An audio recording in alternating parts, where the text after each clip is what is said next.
Hello बच्चों, मैं रज़ी अख्तर। स्टार्ट करेंगे हम लोग आज स्ट्रक्चर ऑफ एटम का सेकेंड लेक्चर। इससे पहले हमने बेसिक स्टार्ट किया था।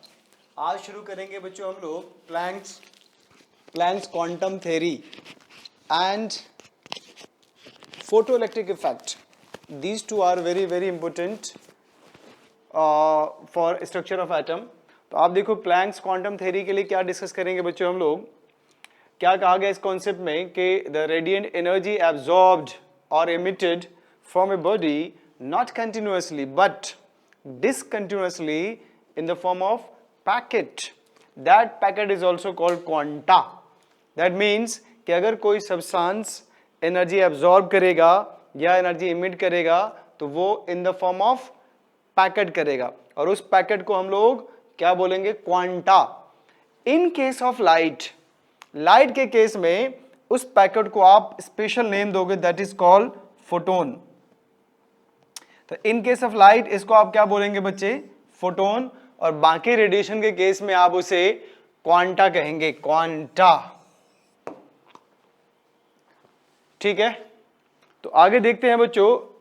इसके रिगार्डिंग एक और पॉइंट बताया गया कि जैसे पूछा गया कि बताओ जो आप रेडिएंट एनर्जी को पैकेट के फॉर्म में बोल रहे हो या क्वांटा बोल रहे हो या फोटोन बोल रहे हो, तो उसकी एनर्जी कंटेंट क्या होगी, उसकी एनर्जी क्या होगी। तो इसके लिए कॉन्सेप्ट ये आया कि the energy of each quanta is directly proportional to frequency of radiation.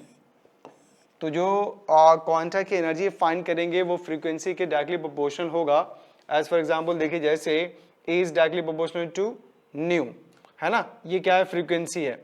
और जब आप इस साइन ऑफ प्रोपोर्शनलिटी को हटाओगे तो आपको एक कांस्टेंट यूज करना होगा, और इस कांस्टेंट को हम लोग प्लैंक्स कांस्टेंट कहते हैं। इस कांस्टेंट को आप क्या कहोगे? प्लैंक्स कांस्टेंट, जिसकी वैल्यू 6.62 इंटू 10 का पावर -34 जूल सेकेंड होती है। तो ये आपको याद रखना होगा बच्चे। दूसरी बात, आप जानते हो फ्रीक्वेंसी क्या होता है? c by lambda. तो आप चाहो तो इस फॉर्मूला को इन टर्म्स ऑफ वेवलेंथ भी लिख सकते हो। तो E इक्वल टू क्या आ गया? hc by lambda. तो एक फोटोन की energy E equal to hc by lambda हो गई। ठीक है, और अगर आप एक से ज्यादा फोटोन निकालोगे तो आप यहाँ पे n लिख सकते हो। तो नंबर ऑफ फोटोन अगर 1 से ज्यादा है तो NH hc बाई लेमडा हो जाएगा। n यहाँ पे आपको नंबर ऑफ फोटोन पता चल जाएगा भाई। ठीक है, तो देखिए इस पे बहुत सारे क्वेश्चन आप सॉल्व कर सकते हो। सिंपल क्वेश्चन आपको एनसीईआरटी में भी मिलेंगे। ये दोनों कांस्टेंट वैल्यू है, इसकी वैल्यू आपको पहले से पता होगी। आपको वेवलेंथ दिया जाएगा, एनर्जी पूछेगा, या एनर्जी दिया जाएगा, वेवलेंथ पूछा जाएगा। ठीक है, फिर एनर्जी देगा, फ्रीक्वेंसी पूछेगा, या फ्रीक्वेंसी देगा, एनर्जी पूछेगा। सिंपल क्वेश्चन इस पे आपको मिलेंगे। चलिए डिस्कस करते हैं। जैसे देखिए कहा गया wavelength of light is 250 angstrom. मान लो एक लाइट है जिसके वेवलेंथ कितना है? 250 एंगस्ट्रॉम है। तो आप बताइए फ्रीक्वेंसी क्या होगी, एनर्जी क्या होगी, और वेव नंबर क्या होगा। तो देखो फ्रीक्वेंसी कैसे निकालेंगे आप? c बाई लेमडा से। c क्या है? Velocity of light. क्या वैल्यू होगी? 3 इंटू 10 का पावर 8 मीटर पर सेकेंड। तो अगर आपने यहाँ पे मीटर लिया है तो वेवलेंथ को भी मीटर में कन्वर्ट करना होगा। चूंकि एंगस्ट्रॉम में है तो आप मीटर में चेंज कर लो। तो 250 इंटू 10 का पावर -10, ये भी मीटर हो गया। ठीक है, अब आप इसको सॉल्व करेंगे तो आपको क्या मिलेगा? 1.2 इंटू 10 का पावर 6 हर्ज। ठीक है, तो ये आ गया 1.2 इंटू 10 का पावर 6 हर्ज, या पर सेकेंड भी कह सकते हो आप। सिमिलरली अगर आप एनर्जी फाइंड करेंगे तो एनर्जी कैसे फाइंड करोगे बच्चों? hc बाई लेमडा से। एक बात और, h की वैल्यू क्या है? इतनी है। c की वैल्यू आपने देख लिया भाई, 3 इंटू 10 का पावर 8 मीटर पर सेकेंड है। अगर आप इन दोनों को मल्टीप्लाई करो तो आपको मिलेगा 2 इंटू 10 का पावर -25। तो आप चाहो तो hc के बदले इतना याद कर सकते हो आप, नहीं बार बार हमें कैलकुलेट नहीं करना होगा। तो hc के बदले आप ये लिख सकते हो। ठीक है, अपॉन 250 इंटू 10 का पावर 10। सॉल्व करने पे आपको मिलेगा 8 इंटू 10 का पावर 18 जूल। तो देखिए एनर्जी भी निकाल लिया आपने, और आपने क्या निकाल लिया? फ्रीक्वेंसी भी निकाल लिया। अब आपको निकालना वेव नंबर। जैसा कि आप जानते हो बच्चे, वेव नंबर क्या होता है? 1 बाई लेमडा। ठीक है, wave number equal to 1 by lambda. तो आप देखिए 1 बाई लेमडा, और वेवलेंथ आपको 250 गिवन था। तो 250 इंटू 10 का पावर -10, क्योंकि मीटर में चेंज कर लिया हमने। सॉल्व करने पे हमें मिला 4 इंटू 10 का पावर 7 मीटर इनवर्स। ये कहलाएगा वेव नंबर। बहुत सिंपल है। ये देखिए, ये भी एक सिंपल सा क्वेश्चन आपके लिए है बच्चों। Calculate energy of 1 mole of photon. यहाँ पे देखिए, इसको आप 1 मोल बोल रहे हो। Calculate energy of 1 mole of photon if wavelength is 200 angstrom. Calculate energy of 1 mole of photon if wavelength is 200 angstrom. तो आप देखिए क्या करना है, एनर्जी फाइंड करना है आपको। तो equal to SC by lambda. और मैंने क्या बोला इसको, इसके बदले आप क्या लिख सकते हो, 2 इंटू 10 का पावर माइनस 25 अपॉन क्या 200 इंटू 10 का पावर माइनस 10। तो देखिए इसको सॉल्व करिए। तो ये सॉल्व करने पे आएगा 10 का पावर माइनस 17। ये आया एक फोटोन की एनर्जी। 1 फोटोन की एनर्जी आपके पास 10 का पावर माइनस 17 जूल आई है। लेकिन आपसे पूछा गया है 1 मोल। तो 1 मोल का मतलब क्या करो, आप इसको एवोगाड्रो से मल्टीप्लाई कर दो। एक फोटोन की एनर्जी इतनी, तो 1 मोल की कितनी, तो इनटू आप क्या कर दिया, आपने मल्टीप्लाई कर दिया किससे, एवोगाड्रोस नंबर से। तो ये टोटल आपके वैल्यू मिल गया है 6.22 × 10 की पावर 6 जूल। ठीक है, तो ये भी सिंपल सा क्वेश्चन था। अब आइए यहां देखिए, a 100 watt bulb emits radiation of wavelength given at 300 angstrom, then find number of photon emitted per second। बहुत इंटरेस्टिंग क्वेश्चन है ये।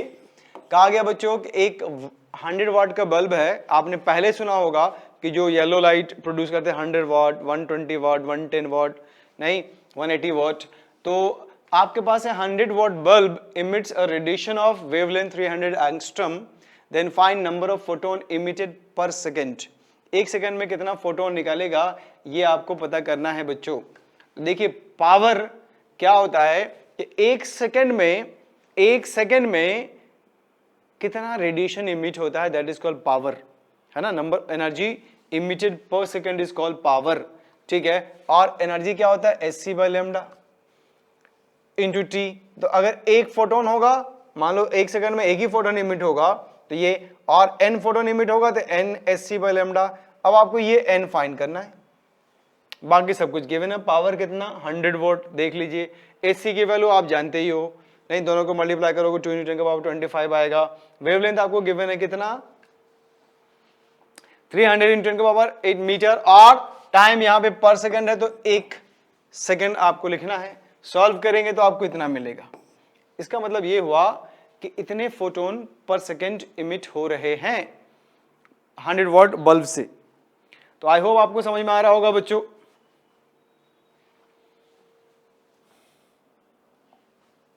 अब चलिए, अब जो हमें डिस्कशन करना है बच्चों, that is called photo electric effect. Photo electric effect ये इस बात को प्रूफ करेगा कि लाइट पार्टिकल नेचर के होते हैं, लाइट में फोटोन्स होते हैं, ये वेव नेचर के नहीं पार्टिकल नेचर के होते हैं। इसको आप एक्सप्लेन करेंगे फोटो इलेक्ट्रिक इफेक्ट से। तो देखो बच्चों, एक सेटअप हमने बनाया है। ये आपका बैटरी है, यहाँ पे एक प्लेट लगाया, मेटल प्लेट। इसमें जनरली हम लोग ग्रुप 1 के प्लेट यूज करते हैं। ग्रुप 1 में जैसे हमने रोबोडियम और सीजियम यूज किया, नहीं, ताकि इनका जो आनश एंथैल्पी हो मिनिमम हो, नहीं। और इस पे आपने सनलाइट स्ट्राइक किया है, देख लीजिए सनलाइट आके स्ट्राइक कर रहा है इस मेटल सरफेस पे, और इस मेटल सरफेस से इलेक्ट्रॉन का इजेक्शन हो रहा है, और ये इलेक्ट्रॉन यहाँ से ट्रेवल करके एनोड की तरफ जा रहा है। तो कहा गया कि the phenomena of ejection of electron from metal surface with the help of this sunlight, नहीं, आप उसे फोटो इलेक्ट्रिक इफेक्ट कहते हो। अगर मेटल सरफेस से इलेक्ट्रॉन का इजेक्शन हो with the help of sunlight, तो आप उसे फोटो इलेक्ट्रिक इफेक्ट कहेंगे, और जो इलेक्ट्रॉन इजेक्ट होगा that are called photo electron. और अगर इलेक्ट्रॉन यहां से यहां ट्रेवल कर गया, इसका मतलब इसमें करंट डेवलप हो जाएगा बच्चे, तो आप उसे फोटो इलेक्ट्रिक करंट कहोगे।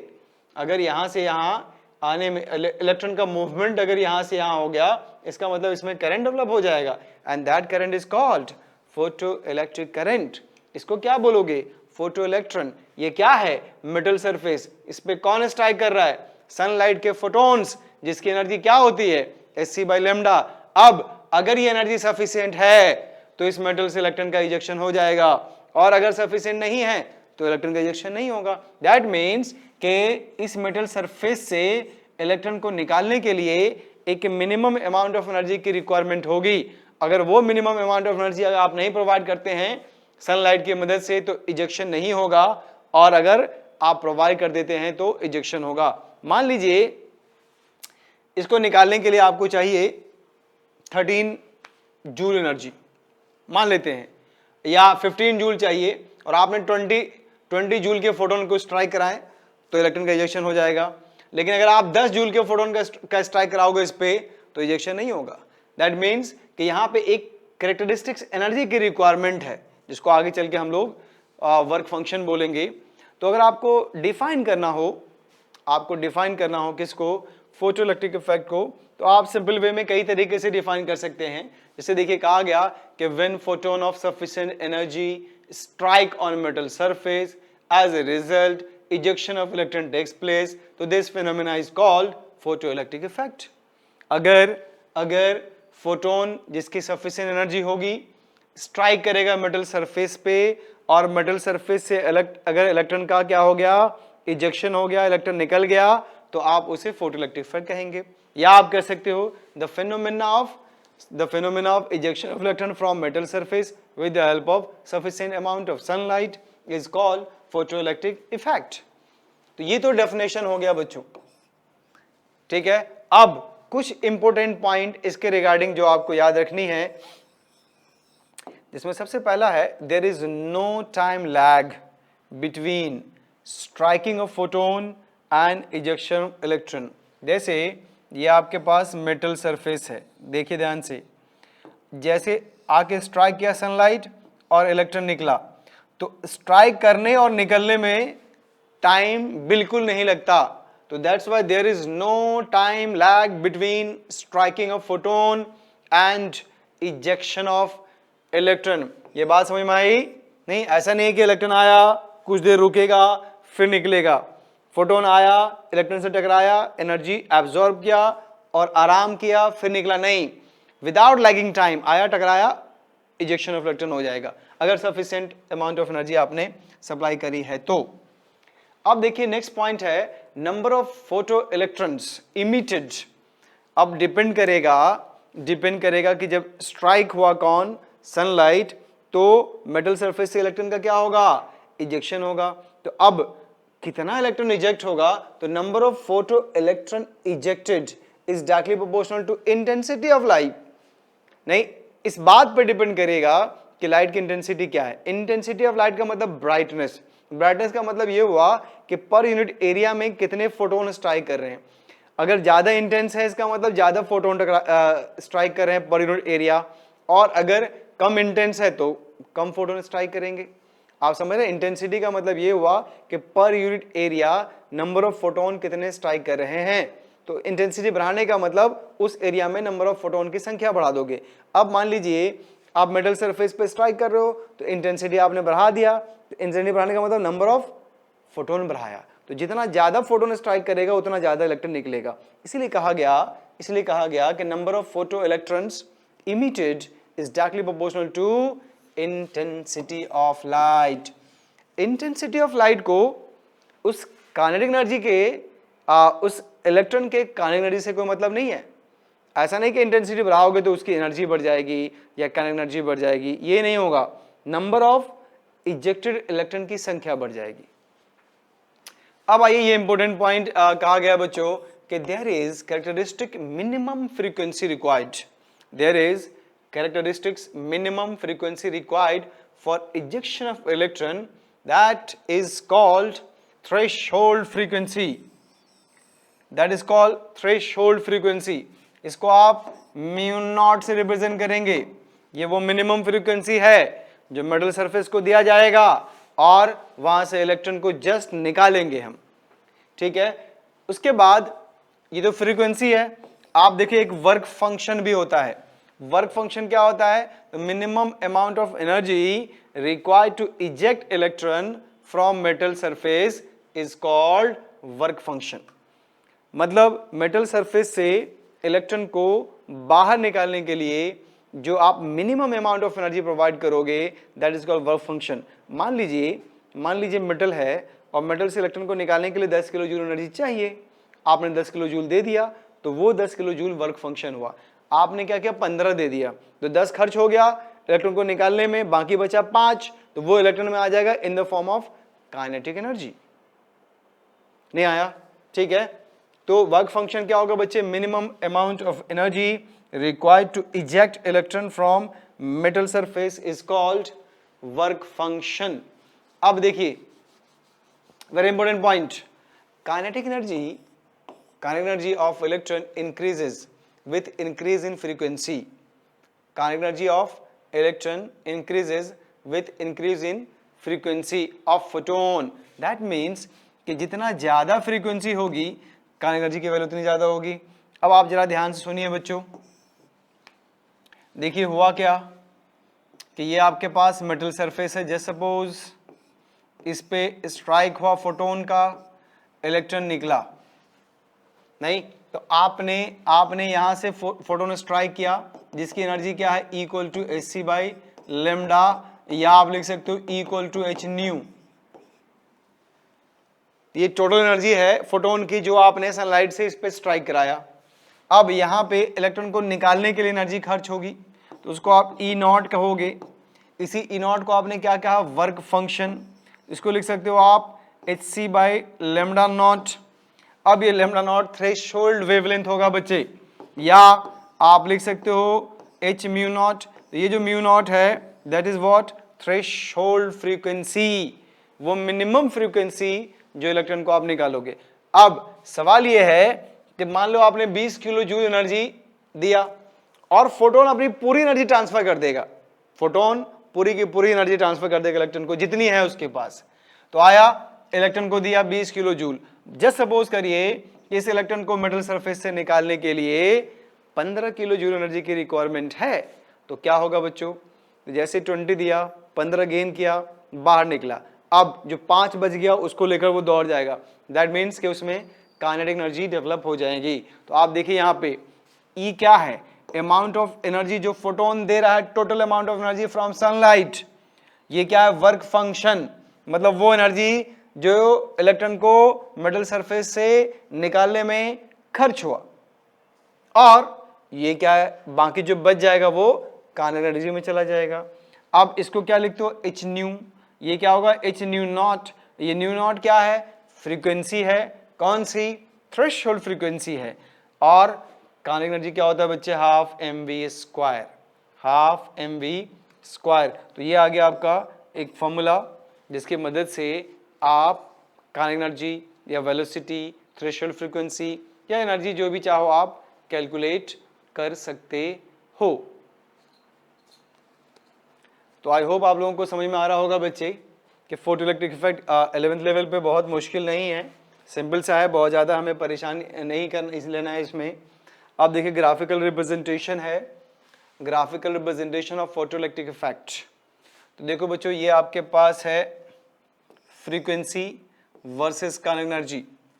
अब मान लीजिए आप मेटल सरफेस को इलेक्ट्रॉन एनर्जी दे रहे हो, ठीक है, तो हमने क्या देखा कि इतनी फ्रीक्वेंसी तो इलेक्ट्रॉन को निकालने में खर्च होगी, तो इलेक्ट्रॉन को यहां तक कोई भी काइनेटिक एनर्जी नहीं मिलेगा, इस पॉइंट तक इलेक्ट्रॉन के पास जीरो काइनेटिक एनर्जी है नहीं। क्यों, क्योंकि जो आप फ्रीक्वेंसी इसको प्रोवाइड कर रहे हो, एनर्जी प्रोवाइड कर रहे हो, वो एनर्जी यहां तक तो इलेक्ट्रॉन को निकालने में खर्च होगी।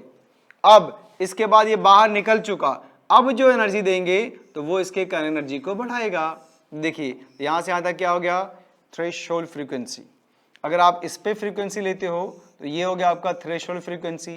तो यहां तक तो आप एनर्जी दोगे, फ्रीक्वेंसी या एनर्जी दोगे तो काइनेटिक एनर्जी में कोई चेंज नहीं आएगा, लेकिन इसके बाद देखिए काइनेटिक एनर्जी क्या हो रहा है, बढ़ रहा है बाय इंक्रीजिंग फ्रीक्वेंसी। समझ में आ गया? तो ये फ्रीक्वेंसी वर्सेस काइनेटिक एनर्जी है बच्चों, आप याद रखना कि ये वैल्यू आपको थ्रेशोल्ड याद रखना होगा और ये वैल्यू भी आपको थ्रेशोल्ड याद रखना होगा। अब आइए इंटेंसिटी वर्सेस काइनेटिक एनर्जी। तो मैंने आपको बताया था बच्चों, इंटेंसिटी का मतलब है ब्राइटनेस, ये नंबर ऑफ इलेक्ट्रॉन का इजेक्शन बढ़ाएगा, उनकी एनर्जी को नहीं बढ़ाएगा। जब एनर्जी नहीं बढ़ेगा तो काइनेटिक एनर्जी पे कोई फर्क नहीं पड़ेगा। तो आप चाहे इंटेंसिटी कुछ भी कर लो, इसकी काइनेटिक एनर्जी पे कोई फर्क नहीं पड़ेगा। फिर देख लो आप, यहाँ भी काइनेटिक एनर्जी इसकी कांस्टेंट है, इंटेंसिटी हम बढ़ा रहे हैं, इससे काइनेटिक एनर्जी में कोई फर्क नहीं पड़ेगा। दैट मीन्स के kinetic energy is independent of intensity, intensity पे काइनेटिक एनर्जी डिपेंड नहीं करेगा। तो ये ग्राफ आपको याद रखना है बच्चों, इस पे क्वेश्चंस पूछे जा सकते हैं, ठीक है। तो आई होप आपको फोटोइलेक्ट्रिक इफेक्ट, जो कि बहुत ही आसान सा है, समझ में आ रहा होगा। तो इस पे कुछ क्वेश्चन करके देखते हैं।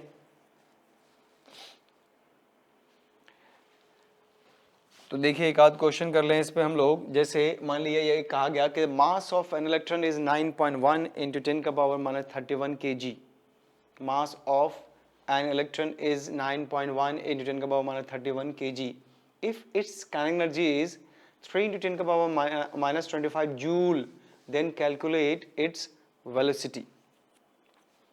तो मास ऑफ इलेक्ट्रॉन गिवन है 9.1, ये पहले से भी जानते हैं, हमने बोला था कि आपको फर्स्ट लेक्चर में इसको याद रखना है।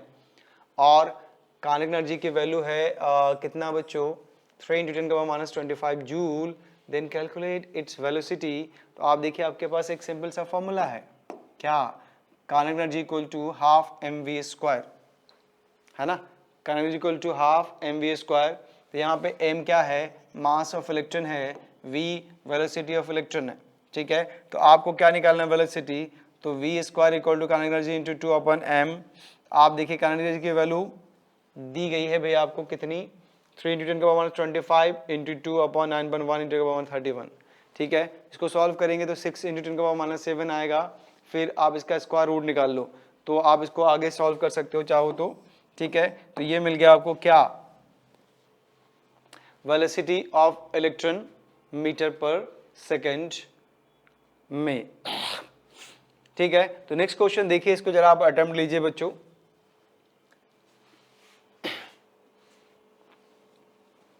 तो कहा गया the work function for caesium atom is 1.9 electron volt, then calculate threshold frequency.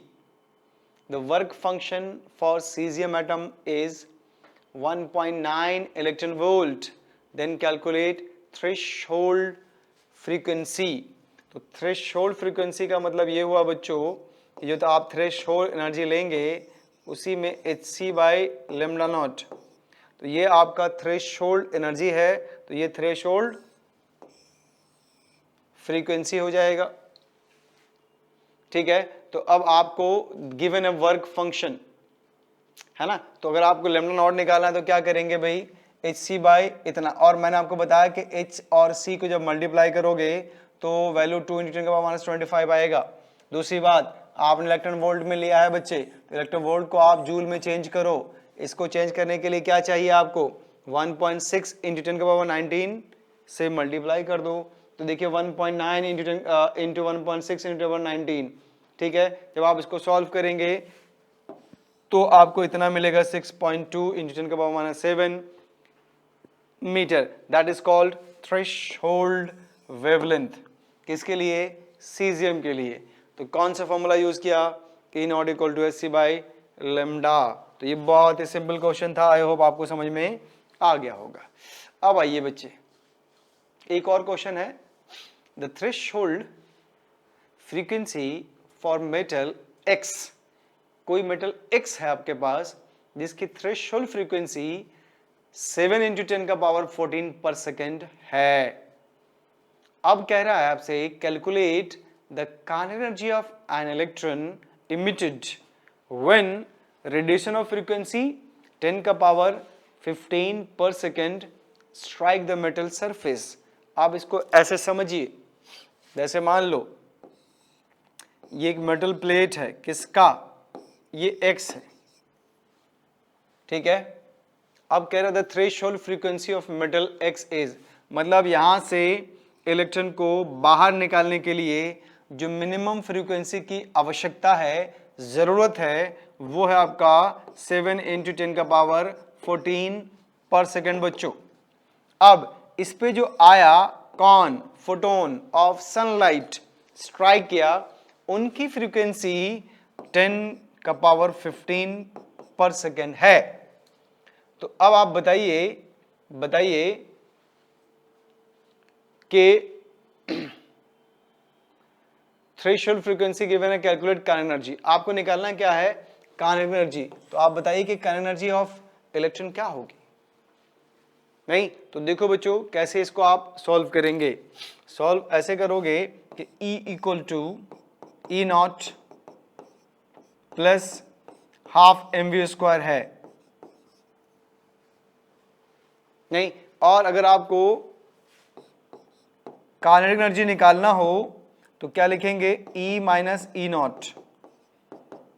अब इस E को क्या लिखोगे आप, h न्यू, और इस E नॉट को क्या लिखोगे, h न्यू नॉट। तो h कॉमन ले लीजिए तो म्यू माइनस म्यू नॉट हो जाएगा। बच्चों बोलिए क्या आपको h की वैल्यू नहीं पता, तो यस हमें मालूम है h क्या है बच्चे, 6.62 इंटू 10 का पावर माइनस 34। और ये जो फ्रीक्वेंसी है वो फ्रीक्वेंसी ऑफ फोटोन है जो स्ट्राइक करेगा मेटल सरफेस को, जिसकी वैल्यू 10 का पावर कितना है बच्चे, 15। और ये फ्रीक्वेंसी थ्रेशोल्ड फ्रीक्वेंसी है जिनकी वैल्यू 10 का पावर 14 है। तो आप इसे सॉल्व कर लीजिए, 6.62 इंटू 10 का पावर 34, इसमें हमने 10 का पावर 14 कॉमन ले लिया तो क्या बचेगा, ये 10, और ये कितना बचेगा बच्चे,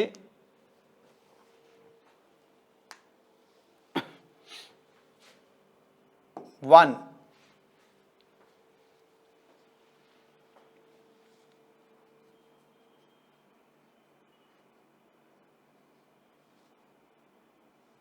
ठीक है, तो जब आप इसको सॉल्व करेंगे तो 10 माइनस 1 ये 9 हुआ ना, तो 9 इंटू 10 का पावर 14 और इंटू 6.62 इंटू 10 का पावर माइनस 34 आप कर दीजिए।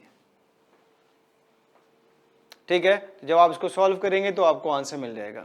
एक बार फिर से देख लीजिए, the threshold frequency for metal X is 7 into 10 का पावर 14 पर second. Calculate kinetic energy of an electron emitted when radiation of frequency कितना, 10 का पावर 15 पर second strike the metal surface. तो equal to E not plus half mv², ये हमारा formula है। अच्छा, काइनेटिक एनर्जी इक्वल टू क्या हो जाएगा बच्चे, E माइनस ई नॉट, ये h न्यू है और ये h न्यू नॉट है, h कॉमन लिया तो ये आ गया आपका कितना, देख लीजिए, ये 10 का पावर आपका है 15 और ये 10 का पावर है 14। तो आप 10 का पावर 14 कॉमन ले लोगे तो 10 बचेगा और वो 1 बचेगा, तो 10 माइनस 9 हो गया ना, और इसको मल्टीप्लाई कर दिए, जो आएगा वो आपका आंसर होगा। ठीक है, तो ये देखिए यहाँ पे माइनस है, 10 माइनस 1, तो इसको आप 9 कर दीजिए और इसको मल्टीप्लाई कर दीजिए, टोटल जो आ जाएगा आपका दैट इज व्हाट, देखिए तो 6.62 इंटू 10 का पावर माइनस 34 इंटू 10 का पावर 14 कॉमन लिया इंटू 9, ये आ गया। इसको हम सॉल्व कर लेंगे तो जो आएगा that will be your kinetic energy. ठीक है, तो आई होप आपको ये समझ में आया होगा बच्चे, व्हाट फोटोइलेक्ट्रिक इफेक्ट। एक और इम्पोर्टेंट क्वेश्चन है, देखते हैं आप इसको सॉल्व कर पाते हो या नहीं कर पाते हो। तो पहले आप इसको देखिए कि a metal having work function, एक मेटल है जिसका वर्क फंक्शन गिवन है बच्चों 4.41 इंटू 10 का power 19 joule, is subjected to a light having wavelength 300 nanometre. नहीं, आपने क्या किया कि एक मेटल है जिसका वर्क फंक्शन आपको बता दिया गया है, उस पर हमने लाइट जिसका वेवलेंथ 300 नैनोमीटर है स्ट्राइक कराया, फिर क्या देखा आपने, then maximum kinetic energy of emitted photo electron is. तो आपको बताना इस टर्म में, ये क्वेश्चन है IIT मेंस 2020, इसी साल क्वेश्चन आया है बच्चों। Metal having work function what 4 point, बहुत सिंपल है, 4.41 इंटू 10 का power 19 is subjected to a light having frequency 300 nanometer, then maximum kinetic energy of emitted photoelectron is, तो देखो सेम फॉर्मूला बेस्ड है, hc by lambda equal to work function plus kinetic energy। आप h की value आप जानते हो, c की value जानते हो, और वेवलेंथ की वैल्यू गिवन है 300 नैनोमीटर, इसको मीटर में चेंज कर लिया हमने। जब आप इसको सॉल्व करोगे तो आपको इतना मिलेगा नहीं, लेकिन हमें इसके टर्म में बताना है 10⁻21 के टर्म में, तो ये बताएंगे आप यहां पे क्या लिखोगे 222। ये इंटीजर टाइप क्वेश्चन इसी साल आईआईटी मेंस में आया था बच्चे 2 सितंबर को, ठीक है। तो क्या आप लोगों को Planck's quantum theory and photoelectric effect समझ में आ गया?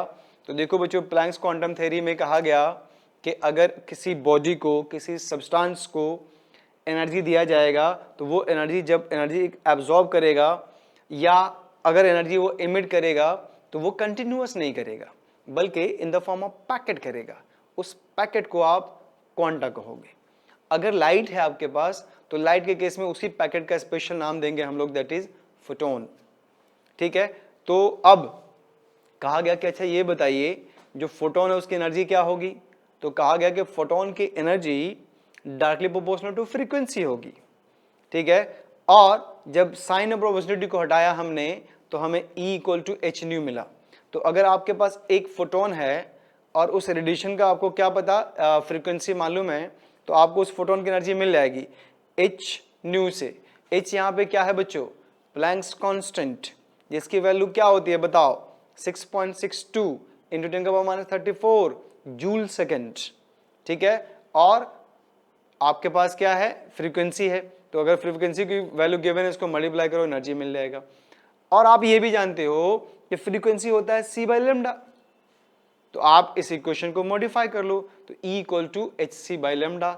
ये एक फोटोन की एनर्जी आपको मिल गई E = hc/λ।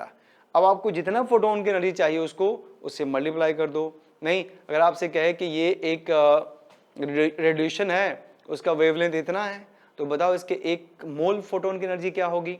तो पहले E = hc/λ आप यूज करिए, एक फोटोन की एनर्जी मिल गई, उनको एवोगाड्रो से मल्टीप्लाई कर दीजिए, आपको मिल जाएगा क्या?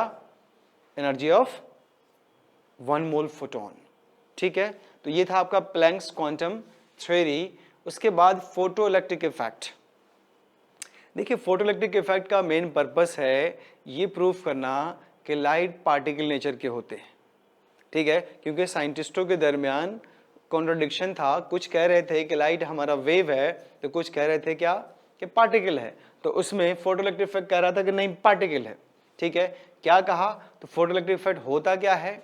तो वो फिनोमेना जिसमें मेटल सरफेस से इलेक्ट्रॉन का इजेक्शन हो, इलेक्ट्रॉन निकले with the help of sunlight. Sunlight की मदद से अगर किसी मेटल सरफेस से इलेक्ट्रॉन का इजेक्शन होता है तो उस फिनोमेना को, उस घटना को, उस इंसिडेंट को आप फोटो इलेक्ट्रिक इफेक्ट कहोगे। और जो इलेक्ट्रॉन का इजेक्शन होगा वो फोटो इलेक्ट्रॉन कहलाएगा। और अगर इलेक्ट्रॉन ट्रैवल करके अप टू एनोड पहुंच गया तो उस सर्किट में करंट डेवलप हो जाएगा, then that current is called photo electric current. समझ में आया? अब फोटो इलेक्ट्रिक को डिफाइन करने के बाद कुछ इंपॉर्टेंट बात बताई गई आपको, जिसमें एक इंपॉर्टेंट बात ये थी कि जैसे ही मेटल सरफेस पे इलेक्ट्रॉन फोटोन स्ट्राइक करेगा वैसे ही इजेक्शन हो जाएगा, अगर आपने sufficient amount of energy provide करी है तो। आप sufficient amount of energy provide करने का मतलब क्या होता है बच्चों? तो जैसा कि आप जानते हो, इलेक्ट्रॉन जब किसी मेटल के पास होगा तो वो उनके न्यूक्लियस के इन्फ्लुएंस में होगा, मतलब न्यूक्लियस उसको पकड़ रहे होंगे। अगर आप उसको निकालोगे तो आपको एनर्जी देनी पड़ेगी। तो वो मिनिमम अमाउंट ऑफ एनर्जी जो आप मेटल सरफेस को देते हो इलेक्ट्रॉन को जस्ट इजेक्ट कराने के लिए, निकालने के लिए, उसको आप वर्क फंक्शन कहते हो। That is called work function. और ये वर्क फंक्शन की वैल्यू जितनी कम होगी उतना अच्छा से आपका फोटो इलेक्ट्रिक इफेक्ट होगा। इसीलिए फोटो इलेक्ट्रिक इफेक्ट में जो आप मेटल यूज करते हो वो फर्स्ट ग्रुप के मेंबर यूज करते हो। जैसे मैंने कहा सीजियम या रोबिडियम जनरली हम यूज करते हैं ताकि इनका जो आनशन पोटेंशियल होता है वो कम होता है, इलेक्ट्रॉन को निकालना यहाँ ईजी होता है, आसान होता है, ठीक है। तो फोटो इलेक्ट्रिक इफेक्ट में आपने क्या किया? एनर्जी स्ट्राइक कराया और वहां से इलेक्ट्रॉन का इजेक्शन हुआ। अब बाकी जो बच जाएगा एनर्जी वो उसमें काइनेटिक एनर्जी के फॉर्म में चला जाएगा। तो इसलिए आप E = E0 plus kinetic energy लिख लो। यही मेन फॉर्मूला है, इसी पे आप सॉल्व करके सम टाइम वेलोसिटी निकाल सकते हो, सम टाइम वर्क फंक्शन निकाल सकते हो, सम टाइम आप एनर्जी ऑफ फोटोन निकाल सकते हो, ठीक है। दूसरी बात ये बताई गई कि जो नंबर ऑफ फोटोन का इजेक्शन है that depend upon intensity. Intensity is independent of kinetic energy. ये इंपॉर्टेंट पॉइंट आप याद रखना। इंटेंसिटी को बढ़ाने या घटाने से काइनेटिक एनर्जी पे कोई फर्क नहीं पड़ेगा। काइनेटिक एनर्जी को कौन इफेक्ट करेगा? फ्रीक्वेंसी करेगा नहीं, क्योंकि फ्रीक्वेंसी बढ़ाओगे तो एनर्जी बढ़ेगा ना। जब आप एनर्जी बढ़ाओगे तो जो एनर्जी खर्च होना है खर्च होगा कहां पे? इलेक्ट्रॉन को रिजेक्ट करने में, और जो बच गया वो काइनेटिक एनर्जी को दे दिया जाएगा।